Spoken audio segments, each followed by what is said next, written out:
శ్రీ శ్రీ శ్రీ విశ్వ విజ్ఞాన విద్య ఆధ్యాత్మిక పీఠ చక్రవర్తులకు నా సాష్టాంగ నమస్కారములు. ఈనాటి వైశాఖ మాస అంతర్జాల పర్యటనలో పాల్గొంటున్న సభా సభ్యులందరికీ నా హృదయపూర్వక నమస్కారములు. ఈనాటి ఈ అంతర్జాల కార్యక్రమంలో పాల్గొంటున్న ప్రతి ఒక్కరికి స్వాగతం, సుస్వాగతం. అంతా లేచి నిలబడి ప్రార్థనలో పాల్గొనండి. ప్రార్థన అనంతరం తిరిగి కూర్చుని తదుపరి కార్యక్రమంలో శ్రద్ధగా పాల్గొనండి. ఇప్పుడు ప్రార్థన.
गुरुर्ब्रह्मा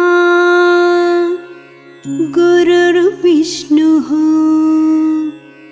गुरुर्देवो महेश्वरः गुरु साक्षात् परब्रह्मा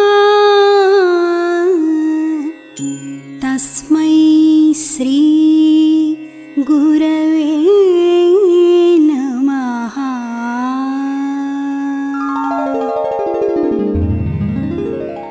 ఓం ఈశ్వర, నీవు అనంతుడవు, అనుపమానుడవు. ఆకాశము వలె నిండి, గాలి వలె వ్యాపించి, భూమి వలె చరాచర భూతకోటిని మోయుచున్నాడవు. సూర్యుని వలె జగజ్జాలములను వెలిగించుచున్నాడవు. నీకంటే ఘనులు గాని, పూజ్యులు గాని, పవిత్రులు గాని ఎవ్వరునూ లేరు. ఓ స్వామి, నీ మహిమ, నీ శక్తి, నీ వైశాల్యము, నీ లోతు, నీ సర్వజ్ఞత్వము తెలిసిన వారెవరునూ లేరు. నీవు సృష్టి, స్థితి, లయములకు మూలమై జ్ఞాన అజ్ఞానములు, కలిమి లేములు, ఘనాధికములు, బంధమోక్షములకతీతమైన నీ నిజతేజము ఎల్ల మానవ జీవకోటికిని ఆధారభూతమై ప్రకాశించుచున్నది. ఓ స్వామి, నిన్ను నమ్మిన వారు నశించరు. నిన్ను ధ్యానించు వారికి దుఃఖములు లేవు. నిన్ను మనస్సులో నుంచు వారికి భయము లేదు. మేము పామరులము, దీనులము, నీవే దిక్కని నమ్మియున్న భక్తులము. మా భారము కర్ణధారుని వలె నీపై వేసికొని మమ్ము మాయలయందును, పాపములయందును, హింసలయందును పోనీయక నీ తత్ప్రతిపాదకంబైన మహావిశ్వమునందు సర్వదా నిలిపి నీ దయయను సర్వసేచనమున మమ్ము పునరుద్ధరించి మా కష్టములను దీర్చి మా అజ్ఞానమనే చీకటిని తొలగించి మా పొరపాట్లు మన్నించి మమ్ము అన్ని విధాలా కాపాడి సంరక్షింపుము తండ్రి. నీవు కరుణాళుడవు, దయాళుడవు, దీన రక్షకుడవు, దేవాధిదేవుడవు, సచ్చిదానంద స్వరూపుడవు, ఈశ్వరుడవు. నీకు మా నమస్సులగునుగాక. నమస్తే నమస్తే నమస్తే నమః. ఓం శాంతి శాంతి శాంతి.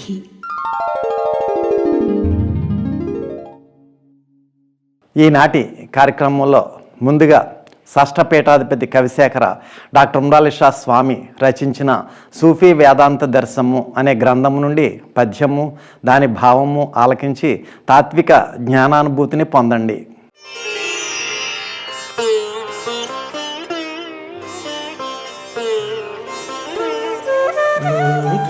లోకవాంఛలగుంది లోలత గడుజంది పురుగుల వల చెడిపోవలదు.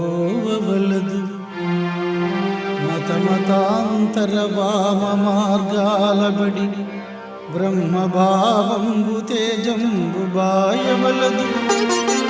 జ్ఞాన మహాసభాస్థానంబు విడనాడి పరధర్మముల చేరి మురియవలదు.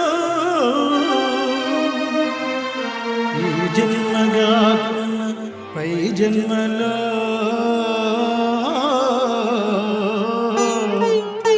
మోక్షమందవచ్చని మోసమందవలదు. తిరిగి జన్మరాదు, తిరిగి జన్మరాదు. మృతియనుడి సుడిగాతి హతమార్చుతుదకు. ఏ గడ్డి వలెను మునిచి పూలు పూచియు రాలిపోనట్లు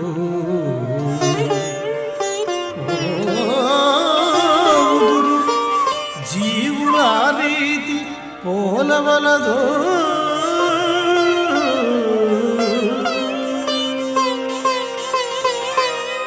బుద్ధిజీవులెవరూ కోరికల వ్యామోహంలో పడి పురుగుల్లా తిరగకూడదు.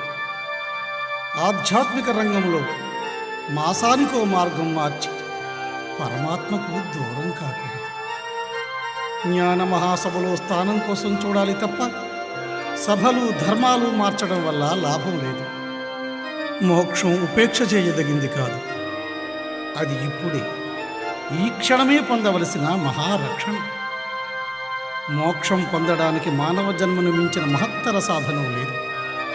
ఇది దాటిపోతే ఏ గడ్డి కరిచినా మోక్షం మాత్రం చిక్కదు.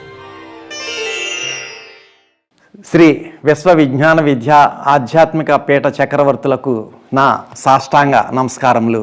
ఈనాటి అంతర్జాల సభలో పాల్గొంటున్న సభా సభ్యులందరికీ నా నమస్కారములు. తెర కేవల నీవుంటివి, తెర కావల గలుగు దివ్య తేజము వేడ్కన్, తెర ఎత్తి చూడకుండిన మరుగే ఎరుగుటకు రాదు, మాటలో లేదు జ్ఞానము పై పై బోటకము కాదు, పాటించి ఈ తనువేలాటిదో గ్రహించి సూటిగా హృదయ కవాటము విప్పుట. తెరకు యువతల వైపున మనం ఉన్నాం. తెరకు అవతల వైపున మహోన్నతమైనటువంటి ఈశ్వర రసస్వరూప తేజస్సు ఉంది. మరి అటువంటి ఈశ్వర రసస్వరూప తేజస్సుని మనం గ్రహించాలి అంటే మనం ఈ యొక్క త్రయీ సాధన అంటే మహామంత్ర సాధన, జ్ఞాన సాధన, ధ్యాన సాధన అనేటువంటి త్రయీ సాధన ఆచరించినట్లయితే శరీరం అంటే ఏమిటి, మనస్సు అంటే ఏమిటి, ఆత్మ అంటే ఏమిటి అనేటువంటిది లక్ష్య శుద్ధితో హృదయ ద్వారాలు విప్పడం ద్వారా గ్రహించగలం. కానీ మాటల్లో మాత్రం ఏమాత్రం లేదు అనేటువంటి రహస్యాన్ని ప్రతి ఒక్కరు కూడా గ్రహించవలసిందిగా మనవి. శ్రీ విశ్వవిజ్ఞాన విద్య ఆధ్యాత్మికపేట సద్గురువర్యులకు సాష్టాంగ నమస్కారములు. సభా సభ్యులకు నమస్కారములు. శ్రీ విశ్వవిజ్ఞాన విద్య ఆధ్యాత్మికపేట సద్గురువర్యులు మానవత్వంలో ఉండే ఈశ్వరత్వాన్ని తెలియజేసేటువంటిదే ఈ శ్రీ విశ్వవిజ్ఞాన విద్యాపీఠం అని చెప్పేసి మనకు చెప్పడం జరుగుతుందండి. నేను మొహిద్దీన్ బాషా గారి కాలంలో మొహిద్దీన్ బాషా గారి దగ్గర నేను ధర్మం తీసుకున్నానండి. ఆ ధర్మం తీసుకున్నప్పుడు స్వామి ఏమి చెప్పారటండి, స్వామి ప్రతి సభ్యుడు కూడా భక్తి, విశ్వాసము, లక్ష్యము సడలిపోకుండా ఆక్రాంతం వరకు ఏ సభ్యుడైతే ప్రయాణం చేస్తాడో ఆ సభ్యుడికి మోక్షాన్ని చేర్చుకునేటువంటి బాధ్యత నాది బాబు అని చెప్పేసి వారు చెప్తూ ఉండేవారండి. అంటే మీరు పెట్టిగా పడి ఉండండి, నేను ఇంజనంగా ఉండి గమ్యస్థానానికి చేర్చేస్తానని చెప్పేసి ఆయన చెప్తుండేవారు. అటువంటి విధానంలో స్వామి ఏం చెప్పారు అంటే, ప్రతి సభ్యులకి కూడా ఆరాధన అంటే ధనాన్ని మనం సంపాదించుకోవాలా బాబు అని చెప్పేసి వారు మాట్లాడుతుండేవారు. ఈ ఆరాధన అనే విషయం ఏంటంటే, మనం 10 మంది సభ్యులు కలిసి ఆరాధన చేసినప్పుడు ఆ మంత్రశక్తి 10 మంది ఆ మంత్రాన్ని జపించినప్పుడు ఆ మంత్రశక్తి మనల్ని పవిత్రంగా తయారు చేస్తుంది బాబు అని చెప్పేసి వారు చెప్తుండేవారు. ప్రతి సభ్యులు కూడా వారి వారి గృహాల్లో ఈ 10 మంది సభ్యులను తీసుకెళ్ళి ఆ గృహంలో ఆరాధన పెట్టుకోవాలి బాబు. ఆ ఆరాధన వల్ల ఆ గృహాన్ని అనేక రకాలైనటువంటి భూత పిశాచులు, దుష్టశక్తులు ఆవహించి మనల్ని పీడిస్తుంటుంటే, ఇది గురించి మనం ఈ ఆరాధన చేసినప్పుడు ఆ ఆరాధన శక్తి వల్ల అటువంటి భూత పిశాచాలు వారి నుండి తొలగింపబడతాం బాబు అని చెప్పేసి వారు చెప్తుండేవారు. అదే ప్రతి సభ్యుడు కూడా గ్రామాల్లో జరిగే ఆరాధనకి ప్రతి ఒక్క సభ్యులు హాజరయ్యి ఆరాధనలో పాల్గొన్నప్పుడు ఆ సభ్యులకి ఈ ఆరాధనను 10 మంది సభ్యులు ఎప్పుడైతే అక్కడ ఆశ్రమంలో ఆరాధన చేయమో ఆ 10 మంది సభ్యులు చెప్పేటువంటి అనుభవాలు, వారు చెప్పేటువంటి ఉపన్యాసాలు ఆలకించినందువల్ల ఈ ఆరాధనలో 10 మంది కలిసి మంత్రశక్తి వల్ల మనకి జ్ఞానం అభివృద్ధి అయ్యేటువంటి విధానంగా మనకు తెలియబడుతుంది బాబు అని చెప్పేసి వారు చెప్తుండేవారు. అదే మనం పిఠాపురం, లచ్చివారం ఆరాధనకు తీసుకెళ్ళిన శక్తి చేకూరుతుందటండి. గ్రామాల్లో ఆరాధన జరిగినప్పుడు ఆ ఆరాధనకి వెళ్ళినప్పుడే మనకి స్వామి యొక్క విషయం మనకు తెలియబడుతుందని చెప్పేసి చెప్తుండేవారండి. పిఠాపురం ఆరాధనకి వెళ్ళి స్వామి యొక్క దర్శనం చేసుకుని ఆ మహాసభలో ఆ ఆరాధనలో పాల్గొన్నప్పుడు మనని ముక్తికి తీసుకెళ్ళేటువంటి శక్తిని చేకూరుతుంది ఆ ఆరాధన చెప్పేసి స్వామి చెప్తుండేవారు. అటువంటి విషయంలో ప్రతి ఒక్క సభ్యుడు కూడా ఈ ఆరాధన అంటే భౌతికమైనటువంటి ధనాన్ని ఎంత కష్టపడి ఎంత కృషి చేసి మనం సంపాదించుకుంటామో, అది సంపాదించుకున్న తర్వాత మనకి దానివల్ల ఎంత ఆనందం, తృప్తిని పొందుతామో, అలాగే అభౌతికమైనటువంటి ఆరాధన శక్తి మనం సంపాదించుకున్నప్పుడు మన జీవితంలో వచ్చేటువంటి కష్ట సుఖాలను, ఒడిదుడుకులను తట్టుకుని ఈ ఆధ్యాత్మిక మార్గంలో ప్రయాణం చేసేటువంటి శక్తిని చేకూర్చడం జరుగుతుందని చెప్పేసి స్వామి చెప్తూ ఉండేవారండి. అంటే మనం అనుకుంటుంటాం ఏదో మనం ప్రతిరోజు స్వామి 11 సార్లు చెప్పించుకోండి బాబు, పొద్దుట 11 సార్లు, సాయంత్రం 11 సార్లు చెప్పించుకోండి మంత్రం అని చెప్పేసి చెప్తున్నారు కదా. సాయంత్రం 11 సార్లు, పొద్దుట 11 సార్లు చెప్పించుకుంటే సరిపోద్దామని చెప్పేసి మన ఊహలో ఉంటుంటాయండి. కానీ ఆ పొద్దుట 11 సార్లు, సాయంత్రం 11 సార్లు జపించేటువంటి మంత్రశక్తి ఎంతవరకు సరిపోతుంటుందంటే మనలో ఉండే ఆ మహామంత్రాన్ని మర్చిపోకుండా ఉండటానికే అది సరిపోతుంటుందండి. ఇంకా మనం ఈ ముక్తిని పొందాలంటే ఎంతో శక్తి చేకూర్చాలి, మన ఆత్మకి తృప్తిని చేకూర్చాలా. అందుగురించి స్వామి ఏం చెప్తున్నట్టే, నేను చెప్పేటువంటి బాటలో ప్రయాణం చేసిన వారికి భుక్తికి, తృప్తికి, ముక్తికి లోటు రానిని బాబు అని చెప్పేసి స్వామి ఎప్పుడు కూడా చెప్తూ ఉంటారు. మంచి ఈ ముక్తి మార్గానికి మనం చేరాలంటే ప్రతి ఒక్క సభ్యుడింటికాడ ఆరాధన చేసుకుని గృహంలో ప్రశాంతంగా జీవించే అవకాశాన్ని కల్పించుకోవాలా. గ్రామాల్లో ఆరాధనలకు వెళ్ళి గ్రామాల్లో ఆరాధనలు పాల్గొని దానిలో పాలు పంచుకున్న తర్వాత మనకు తృప్తిని చేకూరుతుంటుందండి. ఆ 10 మంది 10 రకాలైన అనుభవాలు ఉపన్యాసాలు చెప్పినందువల్ల అందులో మనకి ఆనందాన్ని కలిగిస్తూ ఉంటుంటుందండి. అదే పిఠాపురం లచ్చివార సభలు కానీ, గురు పౌర్ణ సభలు కానీ, మహాసభలకు కానీ వెళ్ళి అందులో పాల్గొన్నప్పుడు మనకి మోక్షానికి తీసుకెళ్లేటువంటి మార్గాన్ని తెలియజేస్తుంటారు. మహాసాధకులు పండితులు ఉపన్యాసాలు ఇస్తుంటారు. అటువంటి ఉపన్యాసాలు మనం ఆలకించినప్పుడు ఇందులో ఉండేటువంటి శక్తి మనకి తెలియబడుతుంటుందండి. అప్పుడు మనం చాలా భక్తి విశ్వాసాలతో స్వామి ఆరాధనలో పాల్గొనడం జరుగుతుంటుంది. ప్రతి ఒక్క సభ్యుడు కూడా ఈ ఆరాధన అనేటువంటి విషయాన్ని మొహిద్దీన్ బాషా గారు ప్రతి సభల్లో కూడా ప్రతి సభ్యుడింటికాడ ప్రతి గ్రామంలో ఆరాధన జరగాలి బాబు. ప్రతి సభ్యుడు గృహంలో ఆరాధన జరిగినప్పుడే ఆ గృహం పవిత్రమవుతుంటుంది. అటువంటి పవిత్రమైనటువంటి ఈ ఆరాధన శక్తిని మనం చూడండి, భౌతికంగా మనం ఏదో బాధ వచ్చినప్పుడు కష్టం వచ్చినప్పుడు ఈ జ్యోతిష్యం అది కూడా చూపించుకోవడం జరుగుతుంటుంది. అంటే అప్పుడు ఏం చెప్తుంటారు వారు, బాబు మీకు శని దోషం ఉందనో లేకపోతే గురు దోషం ఉందనో ఇటువంటి విషయాలని చెప్పినప్పుడు ఆ పురోహితులు ఏం చెప్తుంటారంటే ఈ వామం చేయాలా ఆ వామం చేయాలని చెప్పి ఆ వామంలో వారు ఆ మంత్ర శక్తిని ఆహ్వానం చేస్తుంటారండి. ఈ వామానికి ఇన్ని వందల సార్లు జపం, ఈ వామానికి ఇన్ని వందల సార్లు జపం అని చెప్పేసి చెప్తూ ఉంటుంటారు.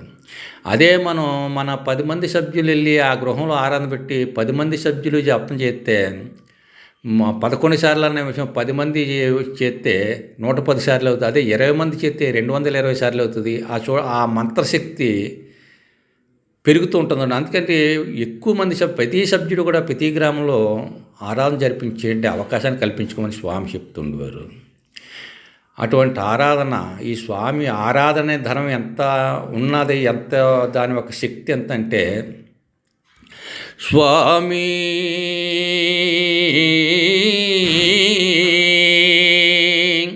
నీ మహనీయ వైభవ మహాభాండారమందు ఎందరో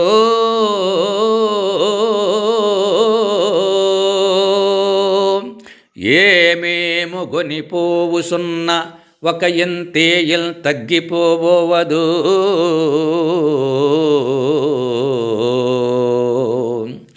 నీవే మార్గమున కడ్డుదోరవు ప్రపంచేక్షా విహార క్రియ సామాన్యార్థముల్ గడెంపవు దయా సర్వస్వమును కోర్పగల్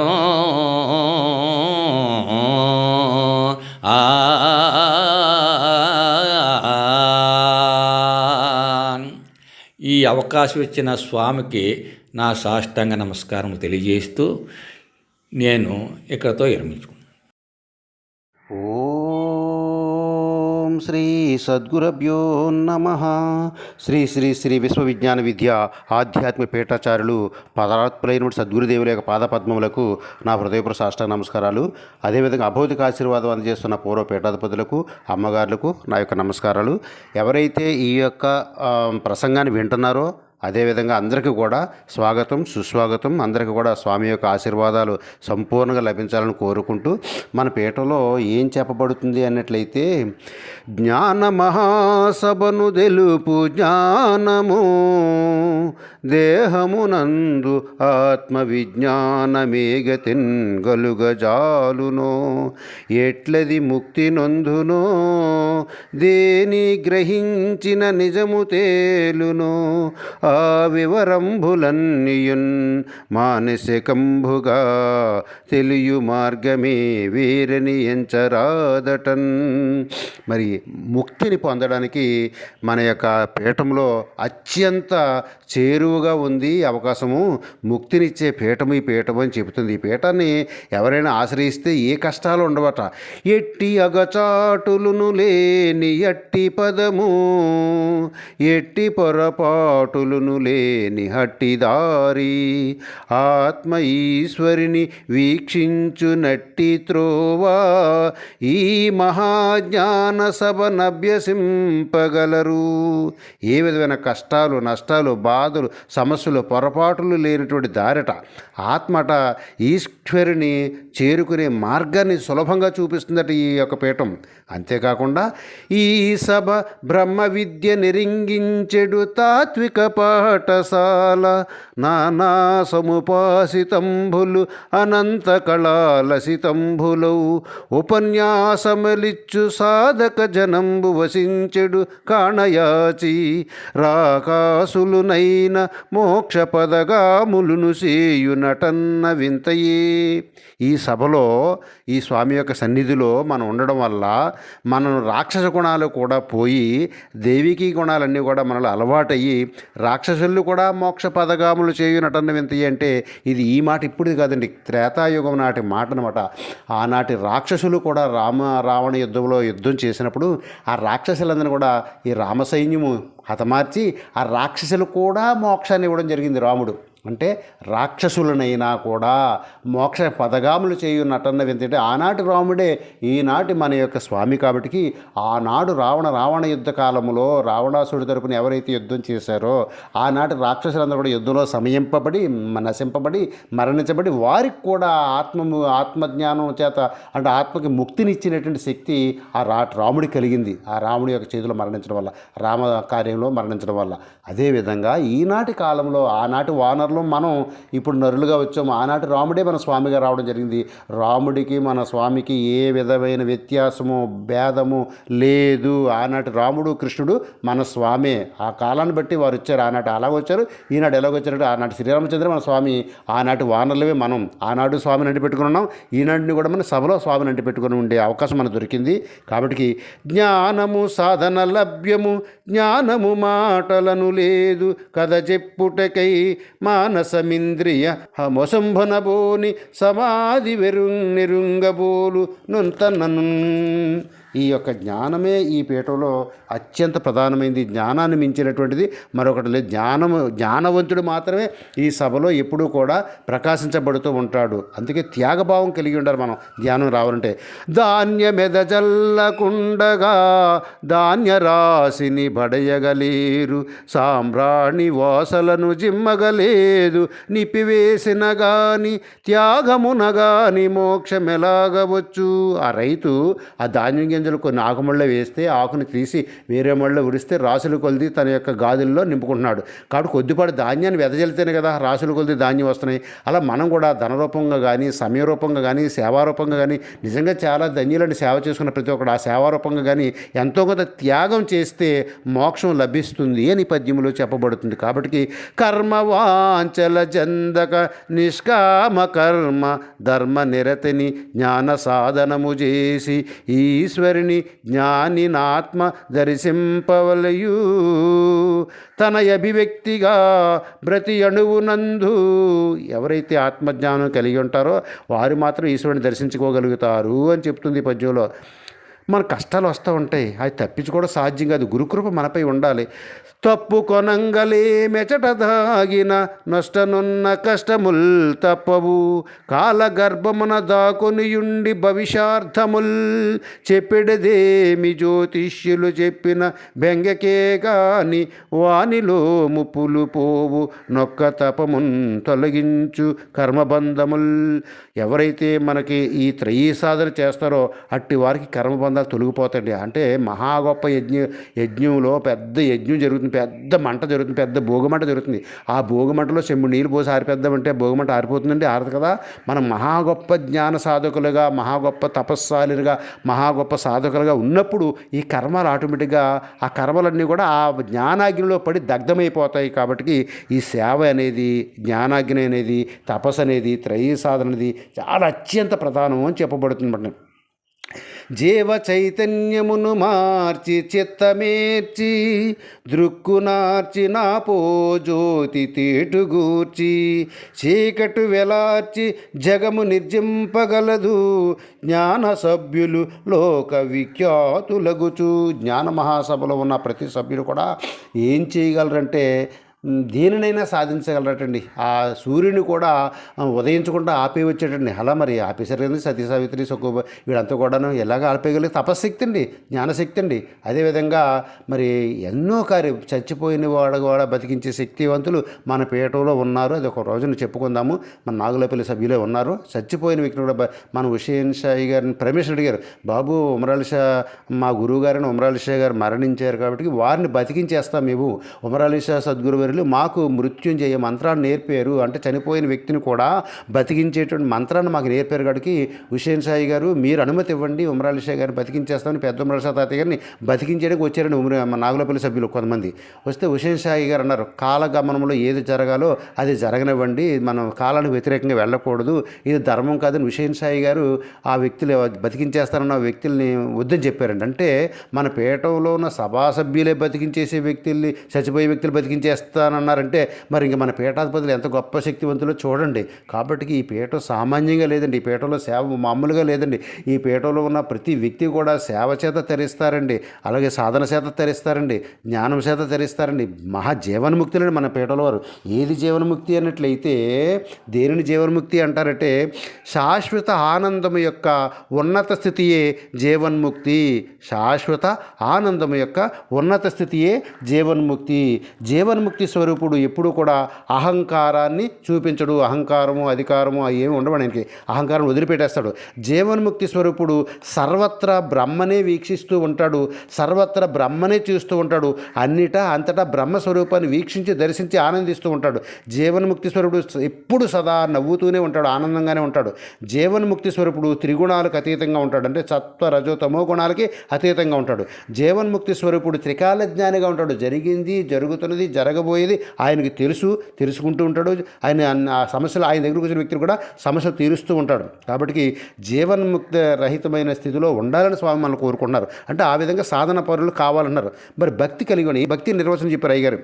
జన్మరహితమైన స్థితిని ప్రసాదించే శక్తే ఏదైతే ఉందో అదే భక్తి. జన్మరహితమైన స్థితిని ప్రసాదించే శక్తి దేనికైతే ఉందో ఆ శక్తియే భక్తి అని చెప్తున్నాడు. ఈ భక్తి అంటే ఇది జన్మరాహిత్యాన్ని చేయగలదు, జన్మ రాకుండా చేయగల శక్తి ఆ భక్తికి ఉంది. ఆ భక్తి పరంగా ఉండాలి. స్వామి పట్ల ఎప్పుడు కూడా మనం ఆ ఆశీర్వాదం పొందే రీతిగా ఉండాలి. స్వామి ఎప్పుడు చిరునవ్వు చిందించే రీతిలో మనం ప్రవర్తించాలి. ఎవరైతే సేవ అధికంగా చేస్తారో వారి మీద స్వామి యొక్క ఆశీర్వాద జల్లు ఎప్పుడు కురుస్తూనే ఉంటుంది. ఆ ఆశీర్వాదం అనే జల్లులో ఎవరైతే ఉంటారో వారికి ఆయుష్ పెరుగుతుంది, ఆరోగ్యము, ఆనందము, సంతోషము, తృప్తి కలుగుతుంది. కాబట్టి సేవాపరులై స్వామిని ఆనందించే రీతిలో ప్రతి ఒక్కరూ ఉండేటట్లుగా ప్రయత్నం చేద్దాం. ఈ అవకాశం ఇచ్చిన స్వామికి మీకు నా హృదయపూర్వక నమస్కారాలు. స్వస్తి. కొద్ది క్షణాలలో స్వామివారి దివ్య సందేశం ప్రారంభమవుతుంది. శ్రద్ధాశక్తులతో ఆలకించి ప్రత్యక్షానుభూతిని పొందండి. వైశాఖ మాసము 2026 సంవత్సరము మే 2వ తేదీ శనివారం నాడు ప్రత్యక్షముగా సద్గురువర్యులు మన ప్రాంతాలలో పర్యటించలేకపోయినా పరోక్షముగా అంతర్జాలము ద్వారా లేదా ఆన్లైన్ ద్వారా వారి యొక్క వీడియో సందేశం ద్వారా మన ప్రాంతాలైనటువంటి కత్తిపూడి, వజ్రకోటం, చిందుర్తి, శంకవరం, నెల్లిపూడి, గౌరంపేట, వన్నెపూడి, రమణక్కపేట, ఏపీ మల్లవరం మున్నగు ప్రాంతాలలో ఉన్నటువంటి శ్రీ విశ్వ విజ్ఞాన విద్యా ఆధ్యాత్మిక పీఠ సభా సభ్యులకు సభ్యేతరులకు నా హృదయపూర్వక నమస్సుమాంజలులు. శ్రీ విశ్వ విజ్ఞాన విద్యా ఆధ్యాత్మిక పీఠం యొక్క తత్వము మానవత్వం ఈశ్వరత్వంగా తాత్విక జ్ఞాన మార్గంలో పయనించి అనుభవపూర్వకంగా తరించేటువంటి తాత్విక జ్ఞానాన్ని ప్రబోధించి తరింపజేసేటువంటి తత్వస్వరూపము శ్రీ విశ్వ విజ్ఞాన విద్య ఆధ్యాత్మిక పీఠం యొక్క తత్వము. ఈనాటి సమాజానికి, మన దైనందిన జీవన విధానానికి, సామాజిక విధానంలో ఎన్నో రకాలైనటువంటి మార్పులు దైనందిన జీవన విధానంలో మనం చూస్తూ ఉన్నాం. ఈ రోజుల్లో ప్రతి ఒక్కరికి మానసిక ఒత్తిడి, అశాంతి, అలజడి, ఎన్నో రకాలైనటువంటి అంశాలు మన దైనందిన జీవన విధానంలో మానసికంగా మనకి ఎన్నో ఇబ్బందులు కలిగిస్తూ ఉంటాయి. ఆ మానసికమైనటువంటి ఆ ఇబ్బందులను మనం తొలగించుకోవడానికి మనం భగవంతుణ్ణి కొంత సమయం ధ్యానించుకోవాలి, కొంత సమయం భగవంతుని పూజించాలి, ఆరాధించాలి, ప్రార్థించాలి అనేటువంటి భావనలో మన దైనందిన జీవన విధానంలో వారి వారి మత ధర్మాల్లో ఉన్నటువంటి ఆచారాలను అనుసరించి కొంత సమయాన్ని భగవత్ ప్రార్థనకై మనం వెచ్చించి ఆ భగవంతుని కృపా కటాక్ష వీక్షణాలు పొంది మన దైనందిన జీవన విధానం సవ్యంగా సక్రమంగా అనుకూలంగా అన్ని పనులు పూర్తి కావాలి అని భగవంతుణ్ణి మనం స్మరించుకుని మన దినచర్యలో ఆయా కార్యకలాపాలు మనం సాగించడం మనం జరుగుతుంది వారి వారి యొక్క మత ధర్మాలను అనుసరించి.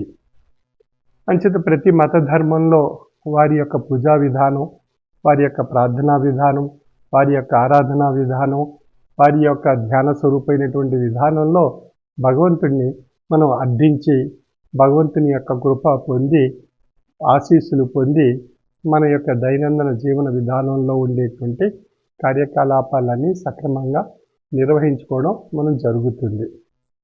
అంచేత భగవతారాధన ద్వారా భగవంతుని యొక్క ఆశీస్సులు, భగవతత్వం ద్వారా మన జ్ఞాన స్వరూపమైనటువంటి ఆలోచనా శక్తిలో తాత్వికమైనటువంటి భావనలు ఏర్పరచుకొని మనం మనుగడ సాగించడం వల్ల మన జీవన విధానం సుఖమయం చేసుకోవడానికి చక్కని మార్గదర్శకంగా తెలియబరచబడుతుంది. అంచేత భగవంతుడిని ధ్యానించుకొని స్మరించుకొని పూజించుకొని అర్థించి మనం ఆయా కార్యకలాపాలు సాగించినట్లయితే మన చేసేటువంటి స్వప్రయత్నానికి కావలసినటువంటి మానసిక శక్తి భగవంతుని యొక్క ఆశీస్సుల ద్వారా పొందుతూ మన దేహ శక్తి ద్వారా మనుగడలో మన ఆయా కార్యకలాపాలన్నీ చక్కగా నిర్వహింపజేసుకోవడానికి మానసిక శక్తితో పాటు దేహ శ్రమ కూడా ఎంతో అవసరం కనుక ఈ రెండిటి యొక్క మిళితం చేత మన యొక్క పనులన్నీ చక్కగా నిర్వహించుకోవడం జరుగుతుంది. అంచేత మనం భగవంతుని యొక్క కృపా కటాక్ష వీక్షణాలు పొందటం కొరకు మనం ప్రతిరోజు కొంత సమయం భగవతారాధనలో మనసుని నిమగ్నము చేసుకొని మనం చేసేటువంటి కార్యకలాపాలు సక్రమంగా నిర్వహింపజేయు స్వామి అని ఆ భగవంతుడిని అర్థించి మనం దైనందిన జీవన విధానం ప్రారంభించినట్లయితే మన కార్యకలాపాలన్నీ సక్రమంగా జరిగేటువంటి అవకాశం మనందరికీ ఏర్పడుతుంది. అంటే భగవంతుడు ఎక్కడున్నాడు, భగవంతుడు ఎందుకు ఆరాధించాలి, ఎందుకు పూజించాలి, ఎందుకు ధ్యానించాలి, ఎందుకు అర్థించాలి అనేటువంటి నాస్తికవాదం కూడా మనలో కొందరికి ఉంటుంది. ఆ నాస్తికవాదం వల్ల వచ్చేటువంటి ఫలము ఫలితము మన యొక్క అనుభవంలో మనకే తెలియబడుతుంది.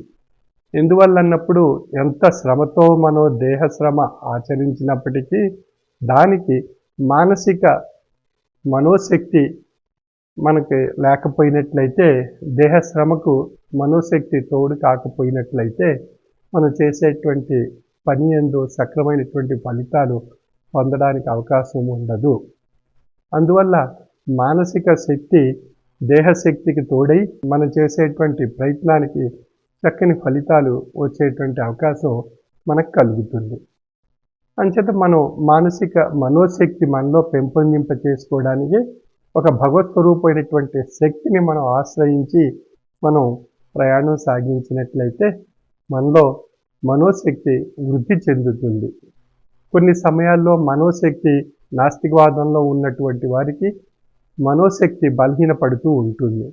బలహీనపడినప్పుడు వారు చేసేటువంటి ప్రయత్నం సానుకూలంగా లేకపోయినట్లయితే ఆ మనోశక్తి లేకపోవడం చేత, బలహీనపడుట చేత వారు ఆ ఫలితాలు సాధించలేరు.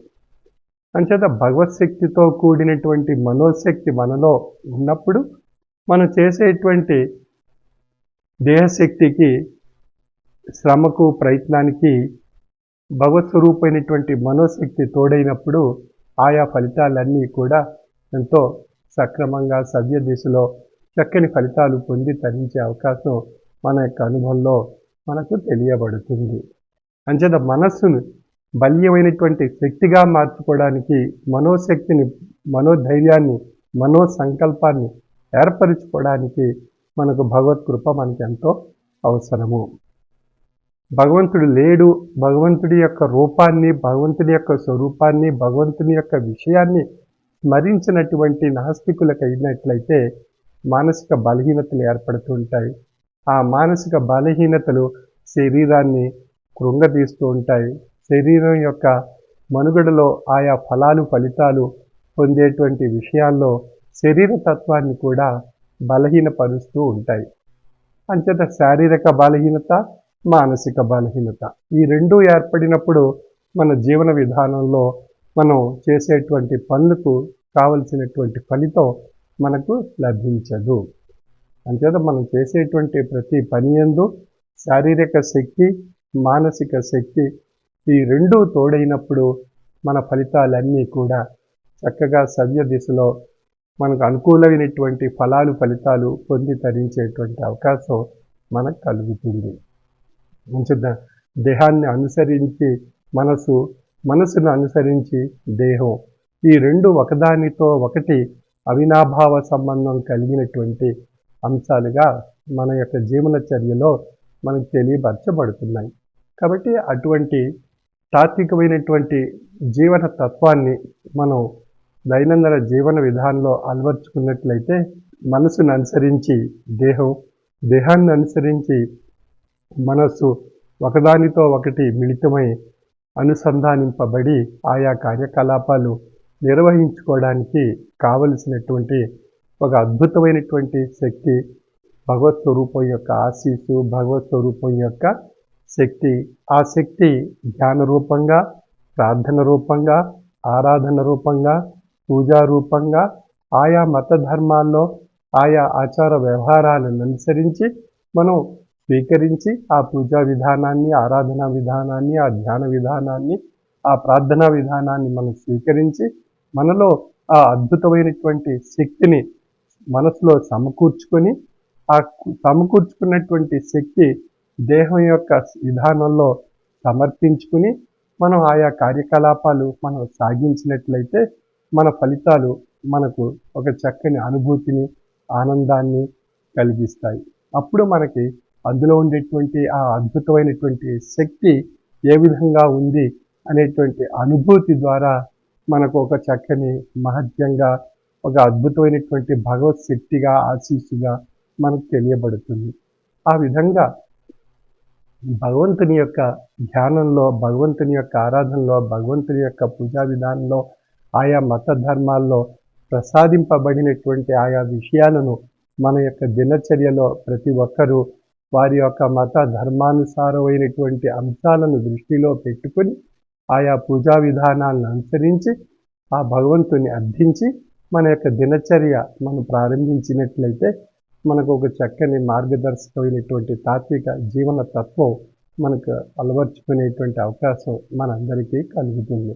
మనతో పాటు మన పిల్లలకు కూడా ఆ బాట మనం నేర్పగలిగినట్లయితే ఆ పిల్లలు కూడా, మన సంతతి కూడా మన వలె మన బాటలో వారు ప్రయాణం చేసినప్పుడు వారికి మనకి మధ్య ఒక చక్కని ఆధ్యాత్మిక బాంధవ్యము, భగవత్ స్వరూపం యొక్క ఆశీస్సు ఇరువురికి ఆ కుటుంబంలో ప్రసాదింపబడి ఆ కుటుంబం సుఖమయంగా, ఆనందంగా, సంతోషంగా ఒక ఆరోగ్యకరమైనటువంటి వాతావరణం ఆ కుటుంబంలో ఏర్పడుతుంది.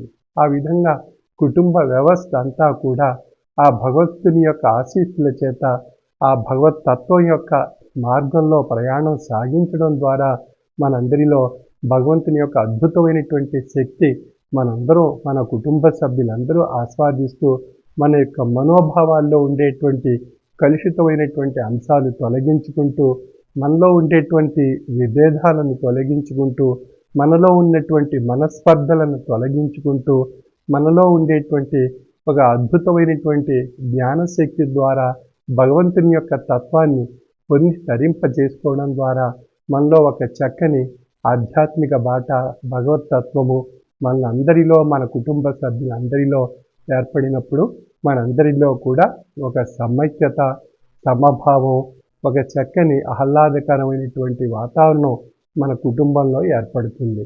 ఆ కుటుంబంలో ఏర్పడినటువంటి ఆ వాతావరణం ప్రతి ఒక్కరూ ఆచరించగలిగినప్పుడు సమాజంలో కూడా ప్రతి ఒక్కరిలో కూడా ఆ యొక్క కుటుంబ వాతావరణంతో కూడినటువంటి సామాజిక వాతావరణం మనందరిలో ఏర్పడినప్పుడు మన సమాజం అభివృద్ధి చెందుతుంది, మన కుటుంబం అభివృద్ధి చెందుతుంది. మనం ఎంతో ఆహ్లాదకరమైనటువంటి సంతోషకరమైనటువంటి వాతావరణాన్ని మనం సమాజంలోనూ మన కుటుంబంలోనూ ఏర్పరచుకోవడం ద్వారా మనకు ఆరోగ్యకరమైన ఆయుష్తో కూడినటువంటి ఒక మానసిక ప్రశాంతత మనందరికీ ఏర్పడుతుంది.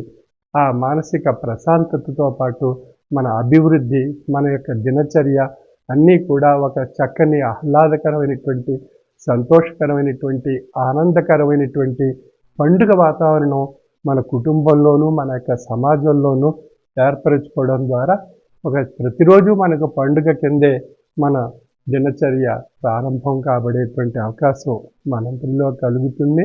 కాబట్టి మనందరం కూడా భగవంతుడు ప్రసాదించినటువంటి ఈ అద్భుతమైనటువంటి మానవ జన్మను మనం సార్థక్యం చేసుకుని సమర్థవంతంగా భగవంతుని యొక్క మార్గదర్శకమైనటువంటి తాత్విక విధానంలో మనం ప్రయాణం సాగిస్తూ ఇహాన్ని పరాన్ని రెండిటిని మన దినచర్యలోనే ఆ భగవంతుని యొక్క తత్వాన్ని గ్రహించి పరాన్ని కూడా ఇహంలోనే గ్రహించేటువంటి విధంగా మన యొక్క మనోవిధానంలో మార్పులు ఏర్పరచుకుని మనం ఆ చక్కని జీవన తత్వాన్ని అలవర్చుకోగలిగినట్లయితే మనం నిత్యం మన యొక్క గృహంలో, మన యొక్క కుటుంబంలో, మన యొక్క సమాజంలో మనందరికీ కూడా ఒక చక్కని పండుగ వాతావరణం ప్రతిరోజు మనం అనుభవించేటువంటి అవకాశం మనందరికీ కలుగుతుంది. అటువంటి అవకాశాన్ని, కాలాన్ని మనం పొంది తరింప చేసుకోవాలి అన్నట్లయితే ప్రతి ఒక్కరూ ఆ భగవత్ తత్వాన్ని, భగవంతుని యొక్క ధ్యానాన్ని, భగవంతుని యొక్క పూజని, భగవంతుని యొక్క ఆరాధనను, భగవంతుని యొక్క ప్రార్థనను మనం ప్రతిరోజు మన యొక్క మనుగడలో వారి వారి యొక్క మత ధర్మాలను అనుసరించి ఆచరించి మనందరిలో ఉన్న దైవత్వం ఒక్కటే అనేటువంటి ఏకత్వ భావనతో మనం ఆ భగవంతుని యొక్క సన్నిధానంలో మన యొక్క దినచర్య ప్రారంభించుకుని మనుగడ సాగించగలిగినట్లయితే అదే నిజమైనటువంటి పరమాత్మ యొక్క శక్తి. ఇహాన్ని పరాన్ని రెండింటినీ జోడించి ఈ లోకంలో మనం ఉండగానే ఆ భగవంతుని యొక్క తాత్విక శక్తిని, ఆశీస్సుని ఇహంలోనే పొంది తరించే అవకాశం మనందరికీ కలుగుతుంది. సుఖంగా, సంతోషంగా, ఆనందంగా, ఆయుష్, ఆరోగ్యంతో మన జీవన విధానం అలవర్చుకోవడమే ఒక చక్కని ఆధ్యాత్మిక బాట. ఆ ఆధ్యాత్మిక బాటే ఆ భగవంతుని యొక్క తత్వం. ఆ భగవంతుని యొక్క తత్వమే పరమాత్మ యొక్క ముముక్షత్వ ధామానికి చేరుకునే అవకాశం మనందరికీ కలుగుతుంది. అటువంటి అవకాశాన్ని, కాలాన్ని ఈ పవిత్రమైనటువంటి వైశాఖ మాసంలో మన సద్గురువర్యుల యొక్క సన్నిధానంలో ఈ చక్కని ప్రబోధాత్మకమైనటువంటి తాత్విక జ్ఞాన సందేశాన్ని పొంది తరించి భగవత్కృపకు పాత్రులు కావాల్సిందిగా నా యొక్క మనవి. సర్వే జన సుఖినో భవంతు. వైశాఖ మాస అంతర్జాల పర్యటన కార్యక్రమం ఏప్రిల్ 19వ తేదీ నుండి మే 11వ తేదీ వరకు ప్రతిరోజు సాయంకాలం 5 గంటల నుండి 6 గంటల వరకు నిర్వహింపబడును. సభా సభ్యులందరూ భక్తి, విశ్వాసం, లక్ష్యంతో వైశాఖ మాస అంతర్జాల పర్యటనలోనూ హారతిలోనూ కూడా పాల్గొనవలను. స్వామి మన గ్రామానికి భౌతికంగా వచ్చినప్పుడు ఏ విధమైన భక్తి విశ్వాసంతో సభలో పాల్గొంటామో అదే విధమైనటువంటి భక్తి విశ్వాసంతో అంతర్జాల పర్యటన కార్యక్రమంలో పాల్గొనవలను.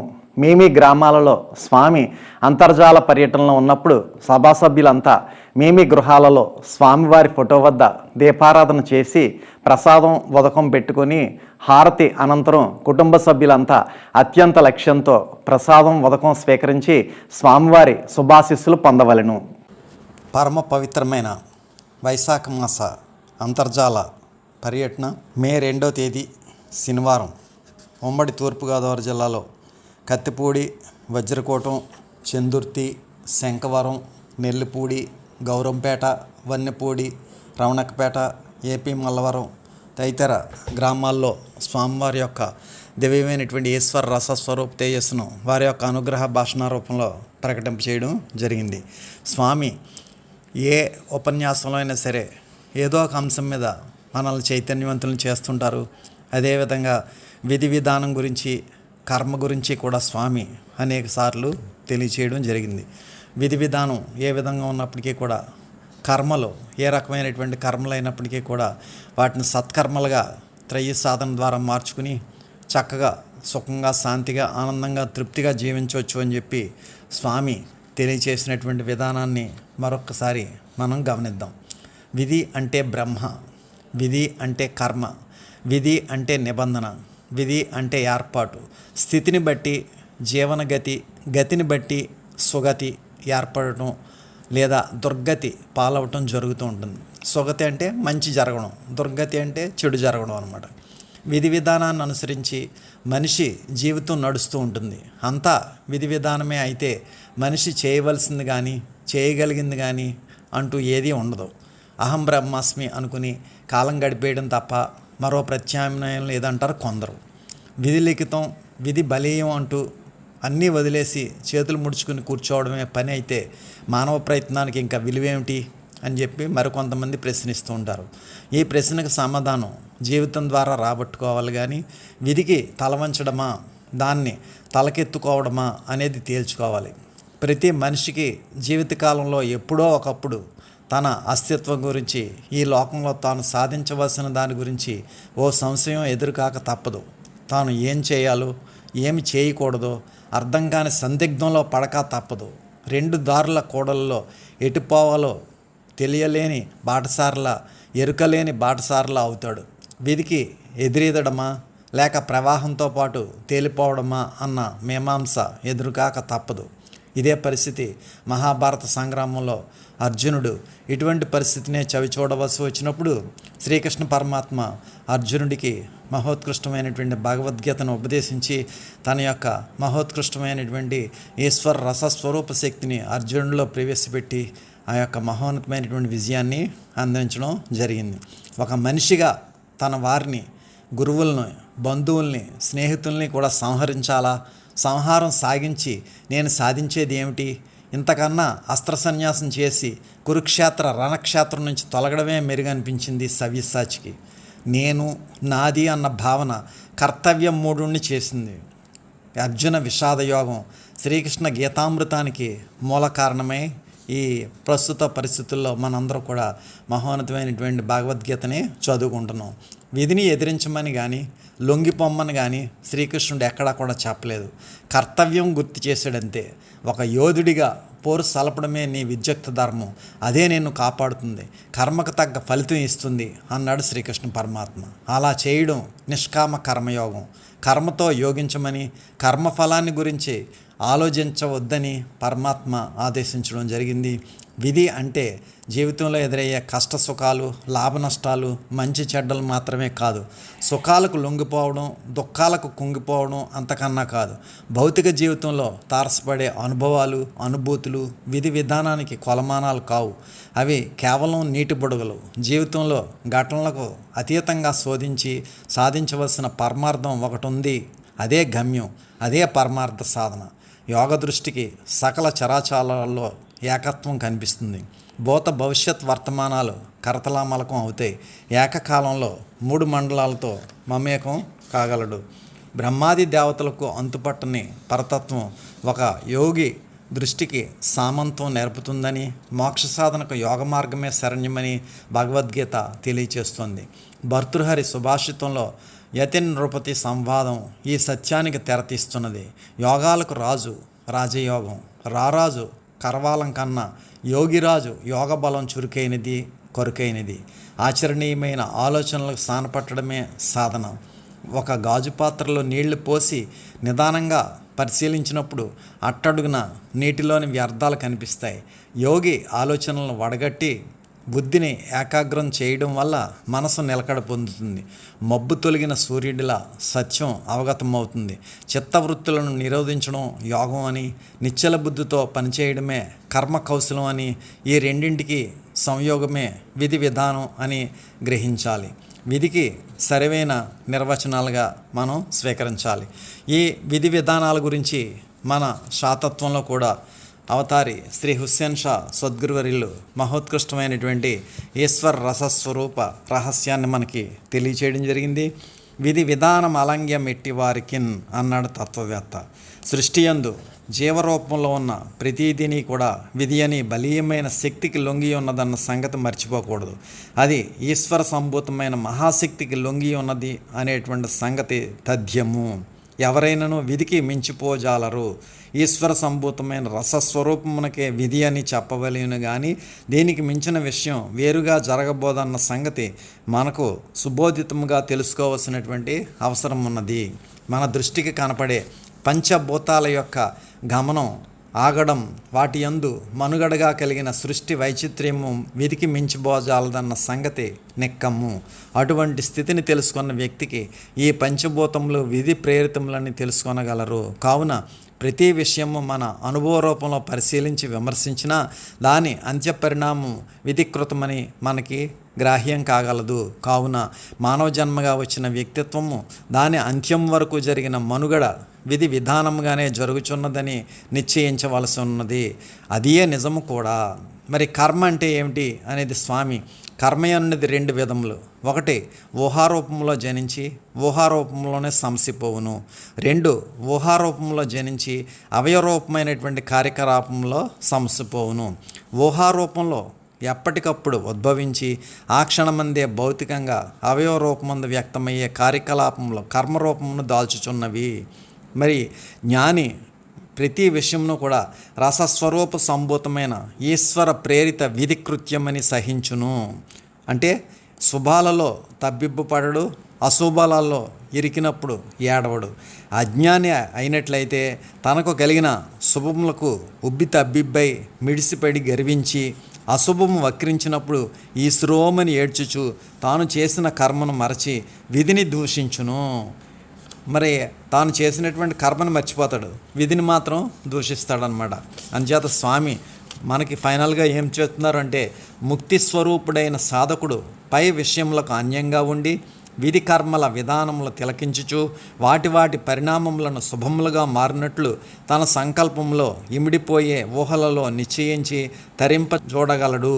సాధకుడు తన విధి విధానం నుండి కలగబోయే దుష్కృత్యములను ముందుగానే గ్రహించి త్రయీ సాధన, ప్రస్తుతం మన స్వామివారు ప్రబోధిస్తున్నటువంటి త్రయీ సాధన అంటే మహామంత్ర సాధన, జ్ఞాన సాధన, ధ్యాన సాధన అనేటువంటి త్రయీ సాధన ద్వారా మనం ముక్తిని సాధించగలము అని చెప్పి స్వామి మనకి తెలియచేస్తున్నారు. కాబట్టి అంచేత సాధకుడైనటువంటి వాడు ఆ విధి విధానం నుండి కలుగబోయేటటువంటి దుష్కృతాలన్నింటినీ కూడా ముందుగానే గ్రహించి ఈ యొక్క మహామంత్ర సాధన, జ్ఞాన సాధన, ధ్యాన సాధన ద్వారా మనం వాటి నుండి బయటపడి ముముక్షత్వాన్ని పొందాలి అని చెప్పి స్వామివారు ప్రబోధించినటువంటి ఆచరణాత్మకమైనటువంటి విధానాన్ని మనం ఆచరిద్దాం. మరి అటువంటి మహోన్నతమైనటువంటి ఈశ్వర రసస్వరూప తేజస్సును కత్తిపూడి డివిజన్లో స్వామి కత్తిపూడి గ్రామంలో స్వామివారిని సాల్వతో సత్కరించినటువంటి శ్రీ కీర్తి నాగేశ్వరరావు, శ్రీమతి చల్లరత్నం, వీరి కుమారుడు లావు గంగాధర వరప్రసాదు, కోడలు శ్రీమతి నాగలక్ష్మి, వారి కుటుంబానికి ఆరోగ్యం మరియు పుత్ర సంతానం కలగాలని మరియు కత్తిపూడి ఆశ్రమం గురించి హైకోర్టులో స్టే ఆర్డర్ త్వరగా రావాలని మరియు ఆరోగ్యం, వ్యాపారం, అభివృద్ధి కోరుకుంటూ స్వామివారిని కీర్తి నాగేశ్వరరావు, శ్రీమతి చల్లరత్నం దంపతులు మరియు వారి కుటుంబ సభ్యులు స్వామిని సాల్వతో సత్కరించగా స్వామి శ్రీ కీర్తి నాగేశ్వరరావు గారికి, శ్రీమతి చల్లరత్నం గారికి, వారి కుటుంబ సభ్యులకి దివ్యమైనటువంటి శుభాశీస్సులు ప్రసాదించారు. అదేవిధంగా శ్రీ కోల సూర్యనారాయణమూర్తి, శ్రీమతి రమాదేవి దంపతులు, వారి కుమారులు, కోడళ్ళు, మనవలు, మనవరాళ్ళు, వారి కుటుంబానికి ఆరోగ్యం సమకూరాలని, కత్తిపూడి ఆశ్రమం గురించి హైకోర్టులో స్టే ఆర్డర్ రావాలని, రమావతికి ఆరోగ్యం సమకూర్చాలని కోరుకుంటూ స్వామివారిని సాల్వతో సత్కరించగా స్వామి శ్రీ కోల సూర్యనారాయణమూర్తి గారికి, శ్రీమతి రమాదేవి గారికి, వారి కుటుంబ సభ్యులందరికీ కూడా స్వామి దివ్యమైనటువంటి శుభాశీస్సులు ప్రసాదించారు. అదేవిధంగా శ్రీ పెయ్యల రాజారావు గారు, శ్రీమతి రాఘవలక్ష్మి గారు, వారి కుమారులు, కోడళ్ళు, మనవలు, మనవరాళ్ళు, వారి కుటుంబానికి ఆరోగ్యం సమకూర్చాలని, వారి కోడళ్ళు శ్రీవల్లికి పుత్ర సంతానం కలగాలని స్వామివారిని సాల్వతో సత్కరించగా స్వామి శ్రీ పెయ్యల రాజారావు గారికి, శ్రీమతి రాఘవలక్ష్మి దంపతులకి మరియు వారి కుటుంబ సభ్యులకి స్వామి దివ్యమైనటువంటి శుభాశీస్సులు ప్రసాదించారు. అనంతరం వజ్రకోటం గ్రామం నుండి శ్రీ పోలిశెట్టి సూర్యనారాయణ, శ్రీమతి సీతారత్నం దంపతులు, వారి కుమార్తెలు, అల్లుళ్ళు, మనవలు, మనవరాళ్ళు కుటుంబానికి ఆరోగ్యం సమకూర్చాలని స్వామివారిని వారి గృహానికి అభౌతికంగా ఆహ్వానించగా స్వామి వారిని వారి కుటుంబ సభ్యుల్ని కూడా స్వామి మహోన్నతమైనటువంటి ఆశీర్వాదం ప్రసాదించారు. శ్రీ పోలిశెట్టి సూర్యనారాయణ శ్రీమతి సీతారత్న దంపతులు మరియు వారి కుమార్తెలు, అల్లుళ్ళు, మనవరాళ్ళు కూడా స్వామివారిని అభౌతికంగా వారి గృహానికి ఆహ్వానించుకుని సాల్వలతో సత్కరించుకుని స్వామి యొక్క దివ్యమైనటువంటి ఈశ్వర రసస్వరూప చేసిన ఆశీస్వరూపులు పొందారు. శ్రీ పోలిశెట్టి సూర్యనారాయణ శ్రీమతి సీతారత్నం వారి కుమార్తెలు, అల్లుళ్ళు, మనవరాళ్ళకి కూడా స్వామి దివ్యమైనటువంటి ఆశీస్సులు ప్రసాదించారు. అనంతరం శ్రీ కీర్తి సోమరాజు శ్రీమతి సూర్యావతి వారి కుమారులు వెంకటరమణ, దుర్గాప్రసాద్ మరియు వెంకటరమణ గారికి మంచి వివాహం కుదరాలని, వారి కుటుంబానికి ఆరోగ్యం ప్రసాదించాలని కోరుకుంటూ స్వామివారిని ఆరాధనలో పాల్గొన్నారు. అదేవిధంగా కేళంగి సాంబమూర్తి శ్రీమతి భార్య లక్ష్మి వారి కుటుంబానికి ఆరోగ్యం ప్రసాదించాలని స్వామిని సాల్వతో సత్కరించగా స్వామి శ్రీ కేళంగి సాంబమూర్తి గారికి వారి కుటుంబ సభ్యులకి కూడా స్వామి దివ్యమైనటువంటి శుభాశీస్సులు ప్రసాదించారు. అదేవిధంగా కీర్తిరాజు శ్రీమతి చక్రలక్ష్మి వారి కుమారులు, కోడళ్ళు, మనవరాళ్ళు కూడా హారతి కార్యక్రమంలో పాల్గొన్నారు. కేళంగి నాగేశ్వరరావు శ్రీమతి సుభద్ర మరియు వారి కుటుంబ సభ్యులు, కేళంగి అర్జునరావు శ్రీమతి నాగమణి మరియు వారి కుటుంబ సభ్యులు, కొంకిపూడి శ్రీను శ్రీమతి గంగాభవాని మరియు వారి కుటుంబ సభ్యులు, కేళంగి యేసుబాబు శ్రీమతి భవానీ దంపతులు మరియు వారి కుటుంబ సభ్యులు, నామ సూర్యనారాయణ శ్రీమతి రమావతి మరియు వారి కుటుంబ సభ్యులు, కందా సత్యనారాయణ శ్రీమతి సత్యవతి మరియు వారి కుటుంబ సభ్యులు, గోనెల వెంకటేశ్వరరావు శ్రీమతి సూర్యావతి మరియు వారి కుటుంబ సభ్యులు, కీర్తి నందీశ్వరరావు శ్రీమతి అనంతలక్ష్మి వారి కుమార్తె చిరంజీవి రామ రవితేజ మరియు వారి కుటుంబ సభ్యులు కూడా స్వామివారి యొక్క హారతి కార్యక్రమంలో పాల్గొనగా స్వామి వీరందరినీ కూడా స్వామి దివ్యమైనటువంటి శుభాశీస్సులు ప్రసాదించారు. మరి ఈ విధంగా స్వామివారిని సాల్వాలతో సత్కరించినటువంటి కుటుంబ సభ్యులకి స్వామి దివ్యమైనటువంటి శుభాశీస్సులు ప్రసాదించగా హారతి కార్యక్రమంలో పాల్గొన్నటువంటి సభ్యులకు కూడా ఆశీస్సులు ప్రసాదించారు. అదేవిధంగా ఇంకా కేళంగి కృష్ణ శ్రీమతి సౌమ్య వారి కుటుంబ సభ్యులు కూడా హారతి కార్యక్రమంలో పాల్గొన్నారు. వెన్న ఆదినారాయణ శ్రీమతి భవానీ మరియు వారి కుటుంబ సభ్యులు, శ్రీ కీర్తి వెంకట్రావు శ్రీమతి నోకరత్నం మరియు వారి కుటుంబ సభ్యులు, కీర్తి బుచ్చిరాజు శ్రీమతి శివమ్మ మరియు వారి కుటుంబ సభ్యులు, శ్రీమతి వీర నాగేశ్వరరావు శ్రీమతి సూర్యకుమారి మరియు వారి కుటుంబ సభ్యులు, సక్రు అప్పారావు శ్రీమతి సత్యవతి మరియు వారి కుటుంబ సభ్యులు, కందుకూరి సుభాష్ శ్రీమతి ధనలక్ష్మి మరియు వారి కుటుంబ సభ్యులు, కేళంగి గంగరాజు శ్రీమతి చెంటమ్మ మరియు వారి కుటుంబ సభ్యులు, కేళంగి సత్యనారాయణ శ్రీమతి వరలక్ష్మి మరియు వారి కుటుంబ సభ్యులు, కీర్తి సత్యనారాయణ శ్రీమతి రాజలక్ష్మి మరియు వారి కుటుంబ సభ్యులు, కేళంగి యేసుబాబు శ్రీమతి అమరావతి మరియు వారి కుటుంబ సభ్యులు, కీర్తి లక్ష్మణ్ శ్రీమతి శివ వరలక్ష్మి మరియు వారి కుటుంబ సభ్యులు, కేళంగి చంద్రావతి మరియు వారి కుటుంబ సభ్యులు, కేళంగి చంద్రకాంతం శ్రీమతి వెంకటలక్ష్మి మరియు వారి కుటుంబ సభ్యులు, కేళంగి శ్రీను శ్రీమతి నాగలక్ష్మి మరియు వారి కుటుంబ సభ్యులు, నామా చంటిబాబు శ్రీమతి బుజ్జమ్మ మరియు వారి కుటుంబ సభ్యులు, సేనాపతుల పైడిరాజు శ్రీమతి మల్లమ్మ మరియు వారి కుటుంబ సభ్యులు, కీర్తి రామకృష్ణ శ్రీమతి అమరావతి మరియు వారి కుటుంబ సభ్యులు,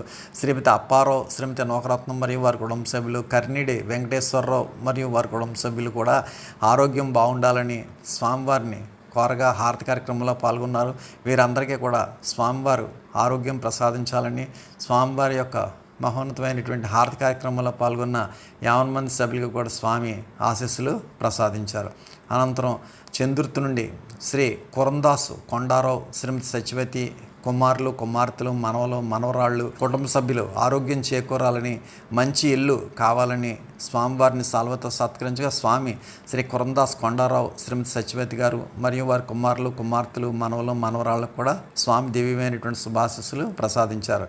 అనంతరం గొంప వెంకటరావు శ్రీమతి అప్పలరాజు మరియు వారి కుమారులు, కుమార్తెలు, మనవరాళ్ళు కూడా కుటుంబ సభ్యులు ఆరోగ్యం కావాలని స్వామిని సాల్వతో సత్కరించగా స్వామి శ్రీ గొంప వెంకటరావు శ్రీమతి అప్పలరాజు మరియు వారి కుమారులు, కుమార్తెలు, మనవరాళ్లకు కూడా స్వామి దివ్యమైనటువంటి శుభాశీస్సులు ప్రసాదించారు. అనంతరం చందక నోకరాజు శ్రీమతి అమ్మాజీ మరియు వారి కుటుంబ సభ్యులు స్వామివారిని సాల్వతో సత్కరించగా స్వామి శ్రీ చందక నోకరాజు శ్రీమతి అమ్మాజీ వారి కుమారులు, కుమార్తెలు, మనవరాళ్ళు కూడా స్వామి దివ్యమైనటువంటి శుభాశీస్సులు ప్రసాదించారు. కురందాసు సుభద్ర కుమారులు నోకరాజు, రాజు, శ్రీను కుమార్తె వీరలక్ష్మి మరియు వారి కుటుంబ సభ్యులందరికీ కూడా ఆరోగ్యం ప్రసాదించాలని హారతి కార్యక్రమంలో పాల్గొన్నారు. కొంజర్ల నాగమణి కుమారులు, కుమార్తెలు వారి కుటుంబానికి ఆరోగ్యం ప్రసాదించాలని కోరుకుంటూ హారతి కార్యక్రమంలో పాల్గొన్నారు. రేఖా వరప్రసాద్ శ్రీమతి లావదుర్గాలక్ష్మి మరియు వారి కుటుంబ సభ్యులు గృహం కావాలని కోరుకుంటూ హారతి కార్యక్రమంలో పాల్గొన్నారు. కోలంక వీర్రాజు శ్రీమతి సచివేణి, పిల్లలు రమణ, వీరబాబు మరియు వారి కుటుంబ సభ్యులు కూడా స్వామివారి హారతి కార్యక్రమంలో పాల్గొన్నారు. యనమల అప్పారావు, శ్రీమతి సచివతి, కుమారులు, కుమార్తెలు, మనవలు, మనవరాళ్ళు కూడా హారతి కార్యక్రమంలో పాల్గొన్నారు. పిర్ల కొండ శ్రీమతి కృష్ణవేణి, కుమారులు, కుమార్తెలు, మనవలు, మనవరాళ్ళు కూడా హారతి కార్యక్రమంలో పాల్గొన్నారు. యనమల కృష్ణ, శ్రీమతి లోవ, పిల్లలు ఉమ, వారి కుటుంబానికి ఆరోగ్యం కావాలని హారతి కార్యక్రమంలో పాల్గొన్నారు. శ్రీ పొజర్ల కృష్ణరాజు, శ్రీమతి గంగా ప్రసన్న, వారి పిల్లలు కుటుంబానికి ఆరోగ్యం చేకూరాలని హారతి కార్యక్రమంలో పాల్గొన్నారు. గిడుతూరు రమణ, శ్రీమతి త్రిలక్ష్మి, వారి పిల్లలు కూడా ఆరోగ్యం కావాలని హారతి కార్యక్రమంలో పాల్గొన్నారు. ఉగ్గిరాల నాగేశ్వరరావు, శ్రీమతి శ్రీదేవి, పిల్లలు మరియు గంగాభవానికి ఆరోగ్యం చేకూరాలని హారతి కార్యక్రమంలో పాల్గొన్నారు. తాటిపర్తి అప్పారావు, శ్రీమతి అనంతలక్ష్మి, పిల్లలు మరియు యువ కిరణ్ తేజ్కి మంచి కాలేజీలో సీట్ రావాలని హారతి కార్యక్రమంలో పాల్గొనగా వీరందరికీ కూడా స్వామి శుభాశీస్సులు ప్రసాదించడం జరిగింది. శంకవరం నుండి శ్రీ బొమ్మిడి మాణిక్యాలరావు, శ్రీమతి మంగ, వారి కుటుంబానికి ఆరోగ్యం ప్రసాదించాలని స్వామివారిని కోరుతూ హారతి కార్యక్రమంలో పాల్గొన్నారు. అడప అప్పారావు, శ్రీమతి భవానీ, వారి కుటుంబానికి ఆరోగ్యం చేకూరాలని హారతి కార్యక్రమంలో పాల్గొన్నారు. కనిగిరి సూర్య వెంకట సత్యనారాయణ, శ్రీమతి గణలక్ష్మి మరియు వారి కుటుంబ సభ్యులకి ఆరోగ్యం కావాలని హారతి కార్యక్రమంలో పాల్గొన్నారు. కనిగిరి సుబ్రహ్మణ్యం, శ్రీమతి భాగ్యం, వారి కుటుంబ సభ్యులకి ఆరోగ్యం కావాలని, మౌరి కుమార్తెకు వివాహం జరగాలని స్వామివారిని కోరుకుంటూ హారతి కార్యక్రమంలో పాల్గొన్నారు. జట్ల చల్లాకాంతం, వారి కుమారులు, కుమార్తెలు, కోడళ్ళు, మనవడు రామకృష్ణ ఆరోగ్యం చేకూరాలని స్వామివారిని కోరుతూ హారతి కార్యక్రమంలో పాల్గొన్నారు. జట్ల వెంకట్రావు, శ్రీమతి గంగాభవాని, వారి కుటుంబ సభ్యులకి ఆరోగ్యం కోరుతూ హారతి కార్యక్రమంలో పాల్గొన్నారు. రేలింగ్ బాబురావు, శ్రీమతి గోవిందమ్మ మరియు వారి కుటుంబ సభ్యులకి ఆరోగ్యం కోరుతూ హారతి కార్యక్రమంలో పాల్గొన్నారు. రేలింగ్ పెద్దరాజు, శ్రీమతి భవానీ, వారి కుటుంబానికి ఆరోగ్యం చేకూరాలని హారతి కార్యక్రమంలో పాల్గొన్నారు.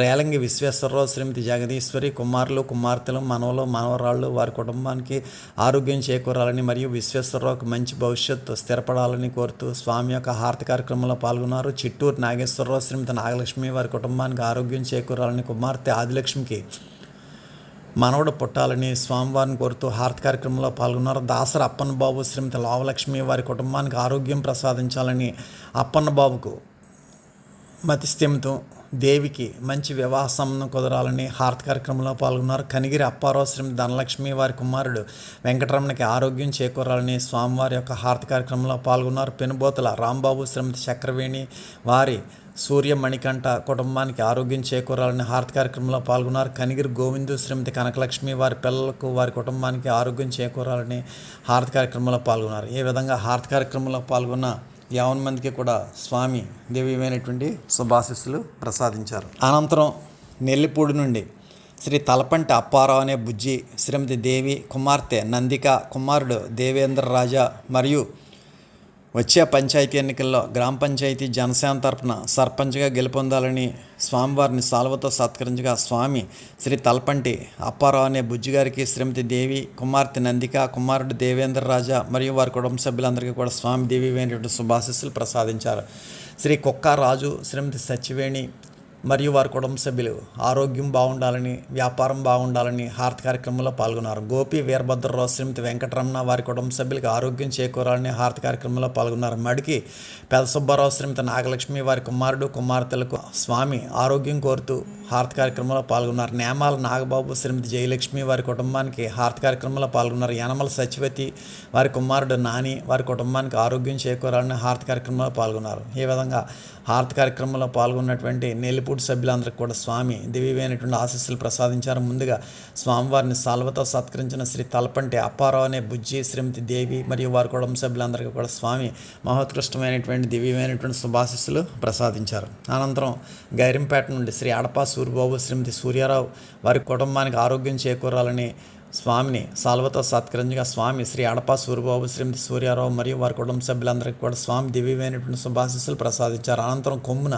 నారాయణరావు, శ్రీమతి పద్మ, వారి కుటుంబానికి ఆరోగ్యం చేకూరాలని హారతి కార్యక్రమంలో పాల్గొన్నారు. కొమ్మిన పోలారావు, శ్రీమతి నాగేశ్వరి, కుటుంబానికి ఆరోగ్యం చేకూరాలని హారతి కార్యక్రమంలో పాల్గొన్నారు. గుండ్రాజు పాపారావు, శ్రీమతి లక్ష్మి మరియు వారి కుటుంబ సభ్యులకి ఆరోగ్యం చేకూరాలని హారతి కార్యక్రమంలో పాల్గొన్నారు. అడబాల రమణ, శ్రీమతి రాణి మరియు వారి కుటుంబ సభ్యులకి ఆరోగ్యం బాగుండాలని హారతి కార్యక్రమంలో పాల్గొన్నారు. రామ్శెట్టి రాంబాబు, శ్రీమతి మంగ, వారి కుటుంబానికి ఆరోగ్యం చేకూరాలని హారతి కార్యక్రమంలో పాల్గొన్నారు. గుండ్రాజు సత్యబాబు, శ్రీమతి యేసురత్నం మరియు వారి కుటుంబ సభ్యులకి ఆరోగ్యం బాగుండాలని హారతి కార్యక్రమంలో పాల్గొన్నారు. పాకల అప్పారావు, శ్రీమతి సచివతి మరియు వారి కుటుంబ సభ్యులకి ఆరోగ్యం బాగుండాలని హారతి కార్యక్రమంలో పాల్గొన్నారు. గాబు అప్పారావు శ్రీమతి సత్యవతి మరియు వారి కుటుంబ సభ్యులకి ఆరోగ్యం బాగుండాలని హారతి కార్యక్రమంలో పాల్గొన్నారు. రామ్శెట్టి వెంకట్రావు శ్రీమతి సుబ్బలక్ష్మి మరియు వారి కుటుంబ సభ్యులకి ఆరోగ్యం బాగుండాలని హారతి కార్యక్రమంలో పాల్గొన్నారు. తోట నారాయణమ్మ వారి కుటుంబానికి ఆరోగ్యం బాగుండాలని హారతి కార్యక్రమంలో పాల్గొన్నారు. తోట సూరిబాబుకు వివాహం త్వరగా కుదరాలని వారి కుటుంబానికి ఆరోగ్యం చేకూరాలని హారతి కార్యక్రమంలో పాల్గొన్నారు. రామకుర్తి నోకరత్నం వారి కుటుంబానికి ఆరోగ్యం చేకూరాలని హారతి కార్యక్రమంలో పాల్గొన్నారు. కొమ్మిన మాణిక్యం శ్రీమతి గంగారత్నం వారి కుటుంబ సభ్యులకి ఆరోగ్యం బాగుండాలని హారతి కార్యక్రమంలో పాల్గొన్నారు. పాకల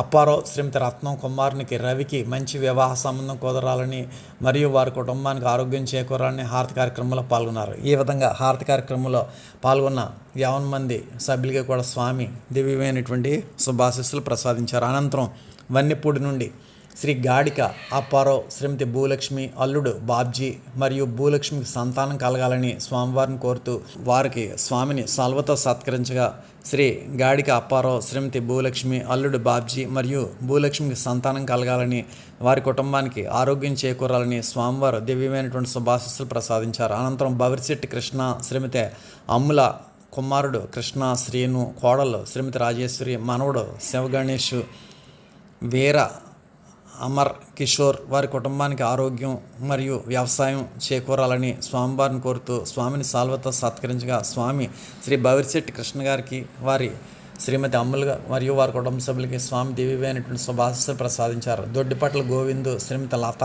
కుమారుడు తేజ శివదత్త గణేష్ మరియు లత గారికి సుఖప్రసవం జరగాలని తండ్రి పెదసూరయ్య గారికి ఆరోగ్యం బాగుండాలని స్వామివారిని కోరుకుంటూ స్వామివారి యొక్క హారతి కార్యక్రమంలో పాల్గొన్నారు. దొడ్డిపట్ల బాబులు శ్రీమతి నాగమణి మరియు వారి కుటుంబ సభ్యునికి ఆరోగ్యం చేకూరాలని హారతి కార్యక్రమంలో పాల్గొన్నారు. కొత్తిం బాబురావు శ్రీమతి అమ్మాజీ వారి కుటుంబానికి ఆరోగ్యం చేకూరాలని హారతి కార్యక్రమంలో పాల్గొన్నారు. కోటిలంక పెద్దాపురం శ్రీమతి శేషమ్మ వారి కుటుంబ సభ్యులకి శేషమ్మకు ఆరోగ్యం చేకూరాలని హారతి కార్యక్రమంలో పాల్గొన్నారు. సానా వెంకటరమణ శ్రీమతి సత్యవతి రాజేష్ సోమగంగ ఉమా రామకృష్ణ మరియు వారి కుటుంబ సభ్యులకి ఆరోగ్యం చేకూరాలని హారతి కార్యక్రమంలో పాల్గొన్నారు. ఈ విధంగా హారతి కార్యక్రమంలో పాల్గొన్న 50 మంది సభ్యులకి కూడా స్వామి దివ్యమైనటువంటి శుభాశీస్సులు ప్రసాదించారు. శ్రీ పెనుమల్లు త్రినాథ భూలక్ష్మి వైఫ్ ఆఫ్ సుబ్బిరెడ్డి స్వామివారిని సాల్వతో సత్కరించగా స్వామి శ్రీ పెనుమల్లు త్రినాథ భూలక్ష్మి వైఫ్ ఆఫ్ సుబ్బిరెడ్డి గారికి వారి కుటుంబ సభ్యులందరికీ కూడా స్వామి దివ్యమైనటువంటి శుభాశీస్సులు ప్రసాదించారు. అదేవిధంగా శ్రీ పెనుమల్లు అరుణకుమారి వైఫ్ ఆఫ్ వెంకట సుబ్బిరెడ్డి మరియు వారి కుటుంబ సభ్యులు కూడా స్వామిని సాల్వతో సత్కరించగా స్వామి శ్రీ పెనుమల్లు అరుణకుమారి వైఫ్ ఆఫ్ వెంకట సుబ్బిరెడ్డి మరియు వారి కుటుంబ సభ్యులందరికీ కూడా స్వామి దివ్యమైనటువంటి శుభాశీస్సులు ప్రసాదించారు.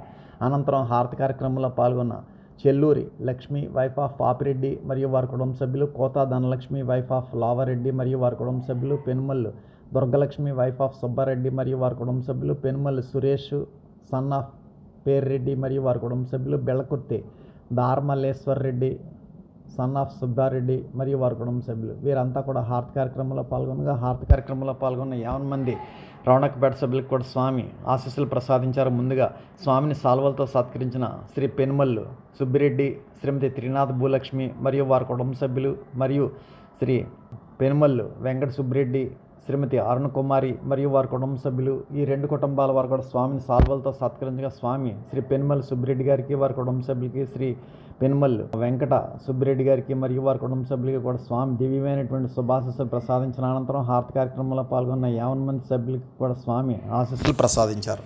ఆ కోత సుబ్బలక్ష్మి గారి యొక్క సహకారంతో వైభవంగా నిర్వహించబడింది. స్వామిని సాల్వలతో సత్కరించినటువంటి వారు శ్రీ కూన్శెట్టి స్వామరాజు శ్రీమతి సుబ్బలక్ష్మి మరియు వారి కుటుంబ సభ్యులు. స్వామివారిని సాల్వతో సత్కరించగా స్వామి శ్రీ కూనిశెట్టి స్వామరాజు గారికి, శ్రీమతి సుబ్బలక్ష్మి గారికి వారి కుటుంబ సభ్యులందరికీ కూడా స్వామి దివ్యమైనటువంటి శుభాశీస్సులు ప్రసాదించారు. అదేవిధంగా శ్రీ పెనుమల్లు అబ్బాయి రెడ్డి శ్రీమతి అనురాధ మరియు వారి కుటుంబ సభ్యులు కూడా స్వామిని సాల్వతో సత్కరించగా స్వామి వారికి కూడా దివ్యమైనటువంటి శుభాశీస్సులు ప్రసాదించారు. అనంతరం అబ్బిరెడ్డి సుబ్బిరెడ్డి, అబ్బిరెడ్డి బుచ్చిరెడ్డి, శ్రీమతి రామలక్ష్మి మరియు వారి కుటుంబ సభ్యులు కూడా స్వామిని సాల్వతో సత్కరించగా స్వామి శ్రీ బుచ్చిరెడ్డి, శ్రీమతి రామలక్ష్మి మరియు వారి కుటుంబ సభ్యులందరికీ కూడా స్వామి దివ్యమైనటువంటి శుభాశీస్సులు ప్రసాదించారు. అనంతరం హారతి కార్యక్రమంలో పాల్గొన్న శ్రీ నక్కా తాతయ్య, శ్రీమతి సూర్యచక్రం కుటుంబ సభ్యులు, కూనిశెట్టి నారాయణ రెడ్డి, శ్రీమతి సత్య సుభాషిణి మరియు వారి కుటుంబ సభ్యులు, కడిమిశెట్టి చక్ర సత్యనారాయణ, శ్రీమతి పార్వతి మరియు వారి కుటుంబ సభ్యులు, అబ్బిరెడ్డి గణేష్, అప్పారెడ్డి, శ్రీమతి దీపిక మరియు వారి కుటుంబ సభ్యులు, శ్రీ పెనుమల్లు వెంకటరెడ్డి, శ్రీమతి సత్యనారాయణమ్మ మరియు వారి కుటుంబ సభ్యులు, శ్రీ కేఎస్ తమ్మిరెడ్డి, శ్రీమతి కృష్ణవేణి కుటుంబ సభ్యులు, శ్రీ కడిమిశెట్టి సుధాకర్ రెడ్డి, శ్రీమతి రామ్ సత్యదేవి మరియు వారి కుటుంబ సభ్యులు, శ్రీ కడిమిశెట్టి వెంకట ప్రదీప్, శ్రీమతి లక్ష్మీ అమృత మరియు వారి కుటుంబ సభ్యులు, బెళ్ళకుర్తి ధరేందర్ రెడ్డి, శ్రీమతి అనురాధ వివాహం సందర్భంగా స్వామివారి శుభాశీస్సులు కోరుతూ వారి కుటుంబ సభ్యులు కూడా హారతి కార్యక్రమంలో పాల్గొన్నారు. ఈ విధంగా ఏపీ మలవరం నుండి గ్రామ సభా సభ్యులంతా కూడా హారతి కార్యక్రమంలో పాల్గొన్నారు. హారతి కార్యక్రమంలో పాల్గొన్న ఏపీ మలవరం సభ్యులందరికీ కూడా స్వామి శుభాశీస్సులు ప్రసాదించారు. ముందుగా స్వామివారిని సాల్వలతో సత్కరించుకున్నటువంటి మొదటి కుటుంబం శ్రీ కూనిశెట్టి సోమరాజు గారు, శ్రీమతి సుబ్బలక్ష్మి గారు మరియు వారి కుటుంబ సభ్యులకి, పెనుమల్లు అబ్బాయి రెడ్డి గారికి, శ్రీమతి అనురాధ గారికి మరియు వారి కుటుంబ సభ్యులకి, అబ్బిరెడ్డి బుచ్చిరెడ్డి గారికి, శ్రీమతి రామలక్ష్మి గారికి మరియు వారి కుటుంబ సభ్యులకి, 3 కుటుంబాల వారు కూడా స్వామిని సాల్వలతో సత్కరించగా స్వామి శ్రీ కూనిశెట్టి సోమరాజు గారికి వారి కుటుంబ సభ్యులకి, అబ్బాయి రెడ్డి గారికి వారి కుటుంబ సభ్యులకి, బుచ్చిరెడ్డి గారికి వారి కుటుంబ సభ్యులకి కూడా స్వామి దివ్యమైనటువంటి శుభాశీస్సులు ప్రసాదించారు. అనంతరం హారతి కార్యక్రమంలో పాల్గొన్న ఏపీ మలవరం సభ్యులందరికీ కూడా స్వామి మహోన్నతమైనటువంటి ఆశీస్సులు ప్రసాదించడం జరిగింది. ఈ మహోన్నతమైనటువంటి వైశాఖ మాస అంతర్జాల పర్యటనలో విశేషంగా కృషి చేసినటువంటి ఉమ్మడి తూర్పుగోదావరి జిల్లా కన్వీనర్ శ్రీ గోసుల రమణ గారికి, డివిజన్ కన్వీనర్ శ్రీ కీర్తి నాగేశ్వరరావు గారికి, ఏరియా కార్యకర్తలు శ్రీ సూర్నిడి సూరిబాబు గారికి, బవరిశెట్టి సీని గారికి, పెయ్యల రాజారావు గారికి, దొడ్డిపట్ల గోవింద్ గారికి, పసగడుగుల నాగేశ్వరరావు గారికి, కత్తిపూడి నుండి శ్రీ కోల సూర్యనారాయణమూర్తికి, చల్లా వెంకటేశ్వరరావు గారికి, వజ్రకోట నుండి శ్రీ పోలిశెట్టి సూర్యనారాయణ గారికి, కీర్తి సూర్యావతి గారికి, చందుర్తి నుండి గొంప అప్పలరాజు గారికి, ఉగ్గిరాల శ్రీదేవి గారికి, పిర్ల కృష్ణవేణి గారికి, నెల్లిపూడి నుండి కుక్క రాజు గారికి, గోపి వెంకటరమణ గారికి, గౌరంపేట నుండి గుండ్రాజు లక్ష్మి గారికి, కొమ్ము నారాయణరావు గారికి, శంకవరం నుండి బొమ్మిడి మంగ గారికి, అడప భవానీ గారికి, వన్నిపూడి నుండి దొడ్డిపట్ల నాగమణి గారికి, గాడికి భూలక్ష్మి గారికి మరియు శ్రీ పెనుమల్లు సుబ్బిరెడ్డి గారికి, శ్రీమతి పోతా సుబ్బలక్ష్మి గారికి, ఇంకా అనేక గ్రామాల యొక్క గ్రామ కార్యకర్తలకి, సభ్యులకి కూడా స్వామివారి యొక్క దివ్యమైనటువంటి శుభాశీస్సులు లభించుగాక. ఇప్పుడు హారతి అంతా లేచి నిలబడి హారతి పళ్ళం పట్టుకుని హారతి వెలిగించి స్వామివారి యందు పూర్తి లక్ష్యంతో హారతి కార్యక్రమంలో పాల్గొనండి. హారతి జయ జయ హారతి శ్రీ గురుదేవా హారతి జయ జయ హారతి గైకొనుము స్వామి హారతి జయ జయ హారతి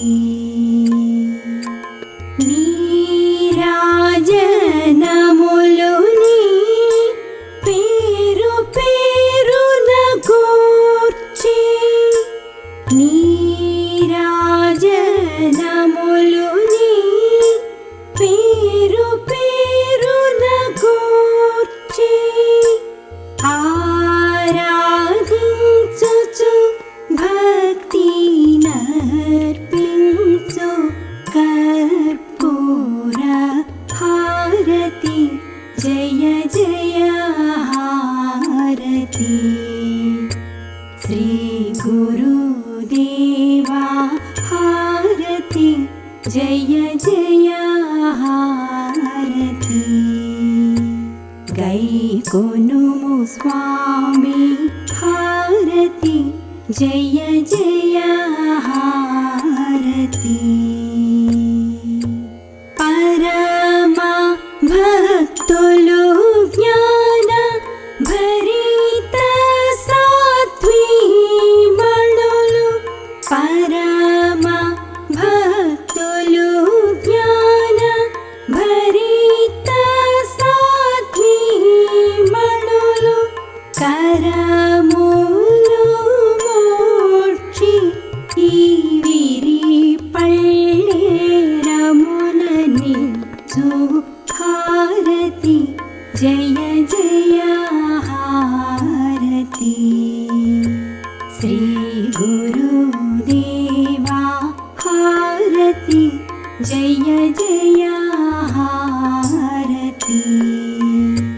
గైకొనుము స్వామి హారతి జయ జయ హారతి పరతత్వ తేజమున వరములు మాకిచ్చే పరతత్వ తేజమున వరములు మాకిచ్చే అరయుము మరాలీషా సద్గురు నరసీనటులనిదిగో అరయు హుస్సేన్ షా సద్గురు నరసీనటులనిదిగో అరయు మొహియుద్దీన్ బాదుషా సద్గురు నరసీనటులనిదిగో హారతి జయ జయ హారతి శ్రీ గురుదేవా హారతి జయ జయ హారతి గైకొనుము స్వామి హారతి జయ జయ హారతి హారతి జయ జయ హారతి.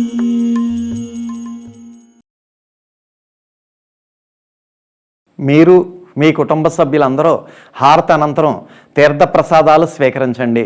స్వామివారి దివ్య ఆశీస్సులతో ఎంతో వైభవంగా నిర్వహింపబడిన ఈనాటి వైశాఖ మాస అంతర్జాల సభ ఇంతటితో ముగిసినది. ఈనాటి అంతర్జాల సభలో పాల్గొన్న ప్రతి ఒక్కరికి ధన్యవాదములు. శుభం.